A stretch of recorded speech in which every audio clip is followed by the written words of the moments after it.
सभी साथियों का स्वागत है अभिनंदन हमारे यूट्यूब चैनल एम के टीचिंग पॉइंट में। बात करेंगे आज के महत्वपूर्ण खबरों की। उससे पहले सभी साथियों से मेरा विनम्र निवेदन है, कृपया आप सभी साथी हमारे यूट्यूब चैनल को सब्सक्राइब करें, अन्य साथियों को भी चैनल से जुड़ने के लिए प्रेरित करें और साथ ही साथ इस वीडियो को लाइक शेयर करना ना भूलें। साथियों, सर्वप्रथम हम बात करेंगे 69 शिक्षक भर्ती आरक्षण केस पर बढ़ रही निर्भरता। साथियों, आप सभी साथी देख सकते हैं जिस प्रकार से आरक्षण केस का महत्व बढ़ रहा है, उस हिसाब से सभी साथी देख रहे हैं कि इस पर निर्भरता बढ़ती जा रही है।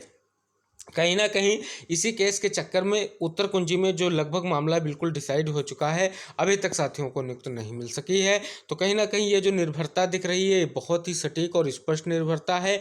और जब तक आरक्षण केस डिसाइड नहीं हो जाता, तब तक कोई भी मुद्दा डिसाइड नहीं माना जाएगा। किसी भी तरीके से किसी की नियुक्ति जो भी हो गई है उसको भी फाइनलाइज नहीं माना जाएगा। कहीं ना कहीं आप सभी साथी देख सकते हैं कि आरक्षण केस की वजह से 67,867 में जितने भी चयनित हैं, सभी की नौकरी पर तलवार लटक चुकी है। यानी कितने साथी बाहर किए जाएंगे, ये भी प्रक्रिया आगे बढ़ सकती है, क्योंकि अगर कोर्ट का आदेश होगा तो सरकार को रिविजिट करके उनको बाहर भी करना पड़ेगा। अगर सरकार चाहती है तो जल्द से जल्द अगर इस पर कार्रवाई करती है, लेकिन अभी तक जो है उसका उदासीन रुख ही देखने को आया है। लेकिन अभी तक की बात करें तो आरक्षण केस की निर्भरता बढ़ी हुई है। साथियों, अब सबसे बड़ा सवाल ये निकल कर आ रहा है कि सभी मुद्दों का हल अब कैसे होगा, क्योंकि आरक्षण केस की जो निर्भरता बढ़ रही है, सभी मुद्दों का निस्तारण कैसे होगा। क्योंकि सभी साथी देख रहे हैं कि इधर आरक्षण केस में अब समस्त आरक्षित परिवार जो भी हमारे साथी हैं, उनको एक ही चीज़ दिखाई दे रही है, वो है एटीआरई विवाद, और जिसको लेकर के डबल बेंच में लगातार एसएलपी दाखिल की जा रही हैं। लेकिन इतनी सारी एसएलपी आने के बाद लगातार अब जो कोर्ट में अगली सुनवाई होने जा रही है, उसे ये स्पष्ट हो जाएगा कि सरकार की मंशा वहाँ पर क्या स्पष्ट रूप से है। क्या सरकार चाह रही है कि इस मुद्दे को डिसाइड किया जाए, या फिर से उलझाने का प्रयास कर रही है। क्योंकि पिछली जो सुनवाई होती है उस पर सरकार इस मैटर को उलझाने की बात करते हुए कहीं ना कहीं काउंटर लगाने की, एफिडेविट की बात कर रही थी, लेकिन किसी भी तरीके से मुद्दों को निस्तारण की तरफ ध्यान नहीं दिया जा रहा है। केवल और केवल सरकार ध्यान भंग करने की कोशिश कर रही है और सरकार बड़ा दांव चलने की कोशिश कर रही है। किसी भी तरीके से सरकार ये नहीं चाह रही है कि इस रिविजिट प्रक्रिया को पूरा करके सरकार अपनी जो है अवहेलना करे, क्योंकि सरकार नहीं चाह रही है कि जो इतनी बड़ी भर्ती आई है, इसमें जो भी घोटाले हुए हैं वो तथ्यात्मक रूप से बाहर उजागर होकर आए। इसको लेकर के सरकार केवल गुमराह करने का प्रयास कर रही है और अंततः सरकार के पास विकल्प यही है कि वो भी जो है कोर्ट का रुख करेगी। कब करेगी ये कह पाना मुश्किल है, लेकिन रिविजिट की प्रक्रिया को अंजाम सरकार नहीं देगी, क्योंकि सरकार को भी लग रहा है कि इसमें बहुत बड़ा घोटाला हुआ है। आंतरिक मूल्यांकन करें तो बात सरकार करवा चुकी है कि कितना घोटाला हुआ है। सरकार को स्पष्ट भी हो चुका है कि बेसिक विभाग की इस भर्ती में कितना बड़ा घोटाला हुआ है, लेकिन उस घोटाले को दबाने को लेकर के सरकार के आला अधिकारी हों, अफसर हों, यही चाह रहे हैं किसी भी तरीके से इस मुद्दे को आगे जो है डिसाइड करने के लिए स्पष्ट किया जाए। अब सबसे बड़ा सवाल निकल कर सामने आ रहा, अब कैसे होगा हल। साथियों, इस प्रकार की दिक्कतें सामने आ रही हैं, तो अब कैसे हल हो पाएगा। सबसे बड़ा सवाल है कि सरकार की जो मंशा है वो कहीं स्पष्ट नज़र नहीं आ रही है। अभी तक आप सभी साथी देख सकते हैं सीधे सीधे दो महीने लगभग कंप्लीट होने जा रहे हैं जो आरक्षण केस में जजमेंट आया था उसको लेकर के, लेकिन जो जजमेंट आया उस पर जो अभी तक कोई कार्रवाई नहीं की गई। तो उसका स्पष्ट निर्देश यही है कि सरकार अभी भी स्पष्ट रुख लेकर चल रही है, और कैसे क्या होगा ये देखने वाली बात होगी। अब बात करें 6800 लिस्ट। 6800 लिस्ट पर सभी साथियों को पता है कि जिस प्रकार से सिंगल बेंच ने इसे रद्द किया है, उस हिसाब से इसमें कुछ अपने ही साथियों ने रद्द करने को लेकर के बात की थी। तो कहीं ना कहीं अब मामला जो है एटीआरई पर जाकर रुका है, और कहीं ना कहीं 6800 लिस्ट के लिए सरकार ने प्रयास नहीं किया है। तो इसका स्पष्ट संदेश यही कि सरकार अब 6800 की लिस्ट के साथ नहीं खड़ी है।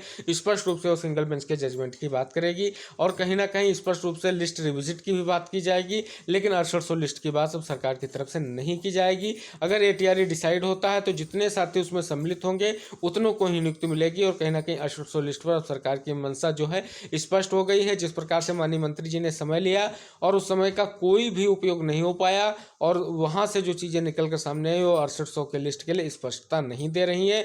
और 30 तारीख तक की जो बात की गई थी, स्पष्ट रूप से मंत्री से स्पष्ट निर्देश यही प्राप्त हुआ था साथियों को, जब डेलीगेशन की मीटिंग हुई थी, कि हम किसी भी तरीके से जो कोर्ट का आदेश है उसी का अनुपालन करेंगे। हम किसी भी तरीके से आगे की कार्रवाई कोर्ट के विचाराधीन है, कोर्ट के माध्यम से ही करेंगे। कोर्ट के अलावा किसी भी चीज़ को नहीं किया जा सकता, जैसे माननीय मंत्री जी ने पहले भी कहा था। तो कहीं ना कहीं 6800 जो चयनित साथी हैं उनका जो भी जो लोकस बनता था या जो उन्होंने धरना प्रदर्शन से जो चीज़ें उभारने की कोशिश की थी, उनको कहीं ना कहीं सरकार ने एक बड़े दांव खेलते हुए बड़े प्लान के तहत उसको दबाने का प्रयास किया है। अब सबसे बड़ी बात यह निकल कर सामने आ रही है कि 67,867 जो लिस्ट है उसको रिविजिट क्यों नहीं किया जा रहा है, जिसको लेकर के हमने अभी आपको अवगत कराया कि सरकार अपनी जो है पोल खुलने से बचना चाहती है, इसीलिए जो 67,867 को रिविजिट नहीं किया जा रहा है।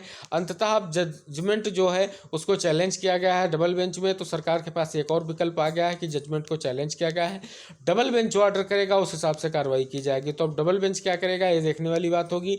अब अगली जो सुनवाई लगी उसमें स्पष्ट हो जाएगा। इधर उत्तर कुंजी की बात करें तो 10 दिनों का जो समय कोर्ट की तरफ से प्रोवाइड कराया गया था कि प्रक्रिया क्या चल रही है उसको लेकर के, तो अब देखने वाली बात होगी जल्द क्या हो सकता है। अभी भी मामला उत्तर कुंजी का जो है आरक्षण केस के अधीन करती आ रही है सरकार की मंशा यही है कि आरक्षण केस पर जो भी आदेश है उसका अनुपालन होगा तभी उत्तर कुंजी को डिसाइड किया जा सकता है, जबकि सुप्रीम कोर्ट के आदेश का अनुपालन सरकार हिला हवाली के साथ करना चाह रही है, लेकिन किसी भी तरीके से चीज़ें स्पष्ट नहीं करना चाह रही है। अगर बात करें ईडब्ल्यूएस केस की तो आज महत्वपूर्ण सुनवाई ईडब्ल्यूएस केस की लगी हुई है। देखने वाली बात होगी कि आज की सुनवाई में क्या चीज़ें निकल कर सामने आ रही हैं। अब सबसे बड़ी बात, कोर्ट के आदेश का अनुपालन आखिर कब?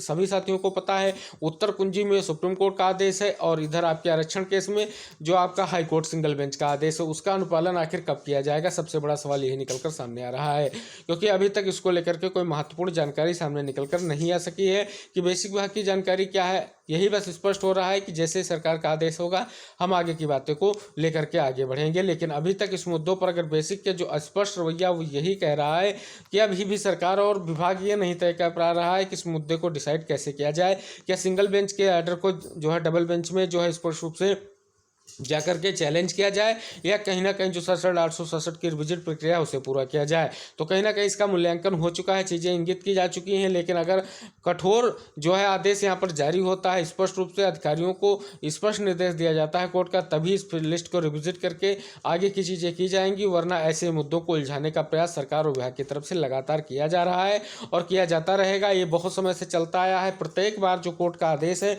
उसका अनुपालन सरकार किसी भी तरीके से नहीं कर रही है, केवल हीला हवाली कर रही है। और इन चीज़ों को अगर हम देखें तो ये कह पाना बहुत बड़ी बात है, क्योंकि इसमें चीज़ें अब बहुत दिक्कतों का सामना करना पड़ रहा है।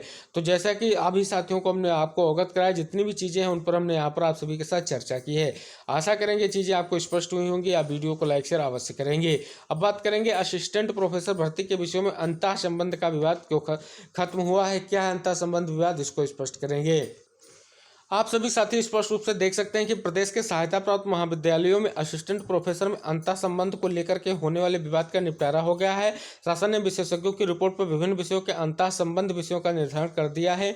इसी के साथ विज्ञापन संख्या 46, 47, 50 अंतः संबंध विषयों के चयनित लगभग 400 असिस्टेंट प्रोफेसरों की नौकरी भी सुरक्षित हो गई है।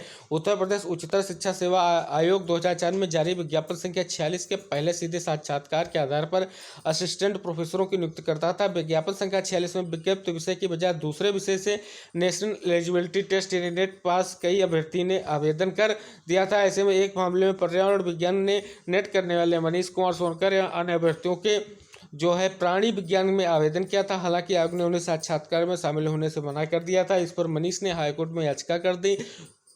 सुनवाई के बाद हाईकोर्ट ने पर्यावरण विज्ञान को प्राणी विज्ञान का अंतः संबंध विषय मानते हुए आयोग को नियुक्त देने का निर्देश दिए थे, जिसके बाद आयोग ने एक कमेटी का गठन किया। जो कमेटी ने भी पर्यावरण विज्ञान को नेट अभ्यर्थियों को प्राणी विज्ञान में नियुक्त देने की सिफारिश की, जिसके बाद आयोग ने शासन से अनुमोदन लेकर मनीष समेत 4 अभ्यर्थियों को नौकरी दे दी, लेकिन बाकी विषयों में अंतः संबंध विषयों का अनुमोदन शासन नहीं मिल सका था। 2021 से अब तक आयोग ने 1 दर्जन से अधिक बार शासन को पत्र लिखकर अनुमोदन का अनुरोध किया था। आखिरकार 3 मई को वर्चुअल मीटिंग में 5 मई को शासन में हुई बैठक के बाद हरी झंडी दे दी गई है। इससे विज्ञापन संख्या 51 समेत भविष्य की भर्तियों में अंतः संबंध विषयों का विवाद का अंत हो जाएगा। तो देख सकते हैं अंतः जो आपका संबंध है विषयों का उसको स्पष्ट किया गया है।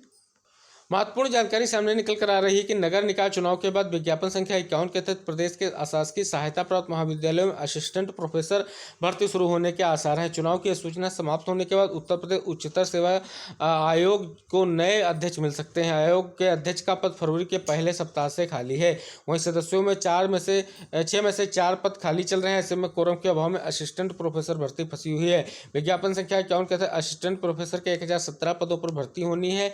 आवेदन की प्रक्रिया अगस्त 2022 से पूरी हो चुकी है और आवेदन करने वाले 1,14,000 अभ्यर्थियों को लिखित परीक्षा की तिथि घोषित करने का इंतजार है। तो देख सकते हैं महत्वपूर्ण जानकारी निकलकर सामने आई है कि विज्ञापन संख्या 51 जो असिस्टेंट प्रोफेसर भर्ती से संबंधित है, उसकी जो है यहाँ पर भर्ती अब चुनाव बाद स्पष्ट रूप से जो है चालू हो जाएगी। अगली महत्वपूर्ण जानकारी सामने निकल कर आ रही कि कर्मचारी चयन आयोग एसएससी की ओर से कंबाइंड हायर सेकेंडरी लेवल यानी सीएचएसएल परीक्षा 2023 की भर्ती का विज्ञापन इसी हफ्ते जारी किया जा सकता है। इस परीक्षा के जरिए करीब 5,000 पदों पर भर्ती की संभावना। प्रतियोगी परीक्षाओं की तैयारी कर अभ्यर्थियों को इस भर्ती का इंतजार था। पिछले महीने की सीएचएसएल 2021 की भर्ती प्रक्रिया पूरी, इसमें 6198 भर्तियों का चयन हुआ है। चयनितों को नियुक्ति पत्र जारी किया जा रहा है, अगले कुछ दिनों में नियुक्ति दे दी जाएगी। सीएचएसएल 2022 की भर्ती का विज्ञापन दिसंबर 2022 में आता है। उसकी टीयर 1 परीक्षा मार्च में कराई जाए, चूंकि आने वाले दिनों में टीयर 2 की परीक्षा होगी। एलटी भर्ती परीक्षा में आवर्तन वापसी 15 मई तक। स्पष्ट रूप से देख सकते हैं राजकीय इंटर कॉलेज जीआईसी में सहायक अध्यापक प्रतिष्ठित स्नातक श्रेणी पुरुष महिला परीक्षा 2018 में शामिल जो अभ्यर्थी अपना आवेदन वापस लेना चाहते हैं वह 15 मई तक उत्तर प्रदेश लोक सेवा आयोग को ईमेल कर सकते हैं। इसके पहले 28 अप्रैल तक का समय दिया गया था, अब इसकी तिथि बढ़ाई गई। अभ्यर्थन वापसी के बाद आयोग से द्वितीय चयन सूची जारी की जाएगी। इसके लिए पिछले दिनों अभ्यर्थियों ने आंदोलन भी किया था। नियुक्ति हो गई थी संतुति जीआईसी में 15 विषयों के लिए सहायक अध्यापक पुरुष के 5364 और महिला के 5404 पदों पर भर्ती का विज्ञापन मार्च 2018 में आया था। चयन के लिए 2 परीक्षाएं करने पर यूपीपीएससी ने अंतिम परिणाम 2019 और 2020 में जारी किया था। इसके बाद प्रमाण पत्रों की जांच हुई और नियुक्ति की संतुष्टि की गई। इस भर्ती में चयनित होने के बाद कई भर्तियों ने ज्वाइन नहीं किया, जो पद खाली रह गए। खाली पदों के सापेक्ष आयोग ने 2021 में संस्कृत, गणित, जीव विज्ञान, शारीरिक शिक्षा, संगीत, उर्दू और गृह विज्ञान विषयों की द्वितीय सूची जारी की। अब सामाजिक विज्ञान, अंग्रेजी, हिंदी, कंप्यूटर विज्ञान, कला, वाणिज्य, कृषि विज्ञान विषय में जो है रिक्त रह गए पदों के सापेक्ष आयोग द्वितीय चयन सूची जारी करेगा। द्वितीय चयन सूची जारी की मांग को लेकर के प्रतियोगी छात्र मोर्चा के अध्यक्ष विक्की खान के नेतृत्व में भर्तियों ने आयोग के बाहर प्रदर्शन भी किया था। आयोग ने द्वितीय सूची तैयार कर ली है, लेकिन इससे पहले अभ्यर्थन वापसी का विकल्प दिया है। जिन अभ्यर्थियों का कहीं चयन हो गया वह अपना नाम वापस ले लें, दूसरे अभ्यर्थियों को मौका मिलेगा और पद भी खाली न रहेगा। आयोग के अनुसचिव धर्मेंद्र कुमार त्रिपाठी ने बताया कि 15 मई तक जो है अभ्यर्थन वापसी का प्रार्थना पत्र ईमेल के माध्यम से जो है भेजा जा सकता है।